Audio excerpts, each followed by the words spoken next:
Madame la Ministre, Mesdames et Messieurs, chers amis, je suis heureuse de vous accueillir dans cette salle du ministère des Solidarités et de la Santé. Je suis encore plus heureuse puisque Madame la Ministre nous fait l'honneur d'introduire cette journée. C'est pour l'UNAFAM une reconnaissance de notre association, mais surtout une reconnaissance pour les 2 millions de personnes qui vivent avec des troubles psychiques sévères et leurs proches, et aussi pour les chercheurs qui sont ici. C'est aussi un signal auquel nous sommes sensibles, puisque le sujet de ce colloque est prévenir la transition vers la schizophrénie. Prévenir, prévention, recherche, engagement dans la recherche de l'UNAFAM, d'autant qu'il y a un retard en France dans le domaine de la recherche en psychiatrie et au niveau du handicap psychique.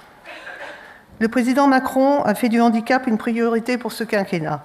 C'est nécessaire, d'autant que même si la loi a reconnu le handicap psychique depuis 2005, celle-ci est actuellement très mal appliquée pour les personnes handicapées psychiques. Mais de plus, ce que nous voulons pour aujourd'hui, pour demain, c'est que tout soit fait pour prévenir justement le risque de handicap, par l'identification des facteurs de vulnérabilité à ces maladies, par la mise en œuvre la plus précoce possible des stratégies préventives appropriées. Nous voulons aussi, Madame la Ministre, l'accès aux innovations thérapeutiques, à des soins de qualité et diversifiés partout sur le territoire. Madame la Ministre, notre attente est forte à votre égard.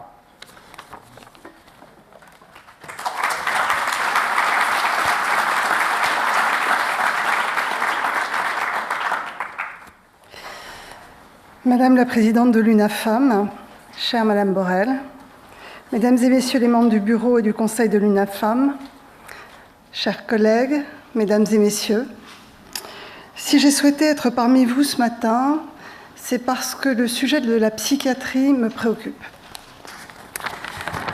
Année après année, les chiffres nous le rappellent, les maladies psychiatriques représentent la première cause de dépenses d'assurance maladie. 22 milliards d'euros, soit 6 milliards de plus que les maladies cardiovasculaires ou que le cancer. Mais bien au-delà de ces dépenses, et avant toute chose, ce dont nous parlons, c'est de 2,4 millions de patients pris en charge chaque année dans les services de psychiatrie des établissements de santé. Il faut bien sûr ajouter à ce chiffre tous ceux qui sont suivis en ville par des psychiatres ou par des psychologues. L'impact sur les familles et sur les proches, je le sais, il peut être très important. Et en particulier, en ce qui concerne les 2 millions de personnes atteintes de maladies psychiatriques sévères, dont la schizophrénie que vous abordez aujourd'hui. Plus de 2 millions de patients chaque année, cela signifie que si on raisonne à l'échelon d'une vie entière, c'est 25% de la population qui sera confrontée à un ou plusieurs troubles psychiatriques. Les constats sont donc clairs, nous sommes tous concernés, et de par mon portefeuille de ministre des Solidarités et de la Santé, je suis en premier lieu concernée. Je suis concernée, mais j'ai également avec mes collègues du gouvernement une feuille de route et des priorités qui, je le pense, parlent aux acteurs de la santé mentale que vous êtes. Ces priorités, elles portent sur des sujets clés. Je pense d'abord au développement volontariste de toutes les actions de prévention. Prévenir et, à défaut, repérer et intervenir au plus tôt, c'est aujourd'hui le fil conducteur de votre colloque. C'est aussi un mot d'ordre porté depuis de nombreuses années par l'UNAFAM et par le professeur Krebs, et en la matière, je serai vraiment à l'écoute de vos propositions. Je pense aussi à une autre priorité, l'amélioration de la prise en charge des personnes en situation de handicap. Vous l'avez dit, le président Macron en a fait sa priorité. J'agirai donc en ce sens avec les compétences qui sont les miennes et bien sûr avec la secrétaire d'État chargée des personnes handicapées et qui est auprès du Premier ministre Édouard Philippe. Je sais aussi que l'UNAFAM a fait de l'insertion sociale l'un des pivots de son action et j'ai pris connaissance, Madame la Présidente, du plaidoyer pour un plan psychique que vous avez porté avec Santé Mentale France et l'association R. Notre feuille de route portera également sur nos modalités d'action, car c'est de notre méthode dont dépendra notre efficacité. Mon premier principe d'action, c'est le dialogue avec l'ensemble des acteurs du système de santé. Dans ce dialogue, je réserve évidemment une place aux associations comme la vôtre. Mon second principe d'action, c'est qu'il faut trouver des solutions en partant des besoins de la population et en cherchant des réponses au plus près des territoires. Les politiques publiques dont nous parlons aujourd'hui doivent s'adapter à la diversité des situations que nous constatons sur le terrain, mais toujours en gardant à l'esprit cet objectif de l'égal accès pour tous à la santé. Au-delà de ces priorités générales qui guideront notre action, je souhaite partager avec vous quelques éléments plus spécifiques à la santé mentale et à la maladie psychiatrique. En la matière, même si nous souhaitons tous des améliorations rapides et visibles, il nous faut travailler sur le long terme, sans tomber dans la précipitation. J'aimerais ainsi évoquer devant vous 3 axes qui sont prioritaires pour moi. Ils ont fait l'objet de recommandations dans de nombreux rapports récents, et notamment des rapports parlementaires. Le premier axe, c'est le renforcement des organisations territoriales. Nous devons réunir et mobiliser autour d'objectifs communs l'ensemble des acteurs impliqués dans la prise en charge des patients, professionnels de la psychiatrie et de la santé mentale, du social et du médico-social, de la médecine de ville et notamment les médecins généralistes, les autorités, les élus locaux et bien sûr les usagers et leurs représentants. Il s'agit de promouvoir les droits des personnes et de lutter contre la stigmatisation et au-delà, lutter contre l'exclusion. Il s'agit également de lutter contre les déterminants sociaux et environnementaux de la maladie mentale. Mais il s'agit en premier lieu d'organiser le repérage précoce des troubles psychiques et d'organiser des parcours de santé sans rupture et des parcours de vie de qualité. Naturellement, le renforcement à l'échelon territorial n'est pas contradictoire avec les actions que nous mènerons à l'échelon national. Nous devons renforcer l'attractivité de certaines filières qui m'inquiètent, comme celle de la pédopsychiatrie. Nous devons améliorer la complémentarité entre professionnels de santé ou renforcer la formation des intervenants de première ligne, professionnels de santé ou intervenants dans les secteurs de l'enfance ou de l'éducation. Le deuxième axe prioritaire, c'est agir dans votre secteur d'activité comme dans d'autres champs de la santé, selon le principe de gradation des prises en charge.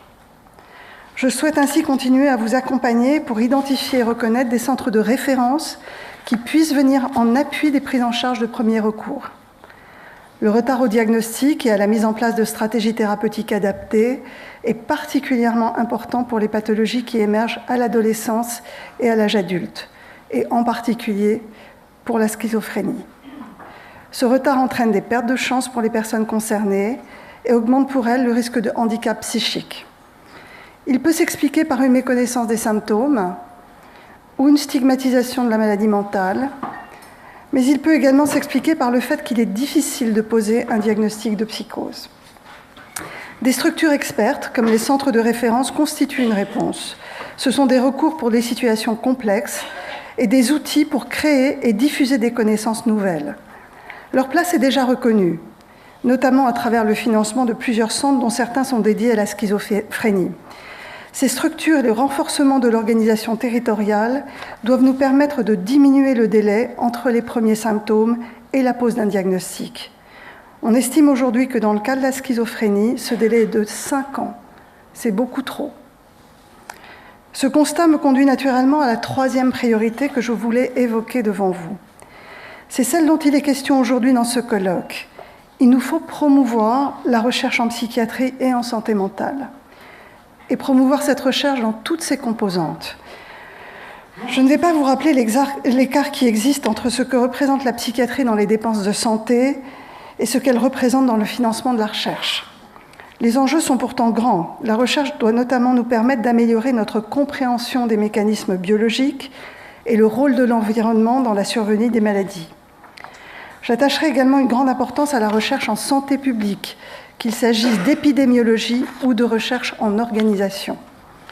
C'est la voie que nous devons suivre pour augmenter le nombre de patients en rémission durable, un tiers d'entre eux aujourd'hui, et pour atténuer les effets de la maladie chez les autres. Ces priorités, nous aurons l'occasion d'en discuter. Le cadre offert par la mise en œuvre récente du Conseil national de santé mentale et du comité de pilotage psychiatrie est propice au dialogue et surtout propice à ce que nous réussissions ces transformations dont nous avons besoin. Je dois les rencontrer très prochainement. Mesdames et messieurs, le président de la République souhaite que notre action gouvernementale s'appuie sur la société civile et ne perde jamais de vue l'objectif premier de nos politiques publiques, celui de répondre aux besoins de la population. Dans les politiques de santé, en particulier, nous avons besoin d'une coopération forte avec les patients, avec les usagers, avec leurs représentants, avec les aidants. Je souhaite, Madame la Présidente de l'UNAFAM, vous le dire avec conviction. En étant le porte-parole des patients et de leur entourage, en les soutenant et en les écoutant, en étant légitimement exigeante vis-à-vis des professionnels et des autorités, vous êtes un puissant moteur de notre progrès collectif. Je suis donc très heureuse d'avoir pu vous accueillir aujourd'hui au ministère des Solidarités et de la Santé pour votre colloque Recherche, prévenir la transition vers la schizophrénie. Je vous souhaite très sincèrement un colloque très riche de débats et force de propositions pour nos futures politiques de santé. Je vous remercie.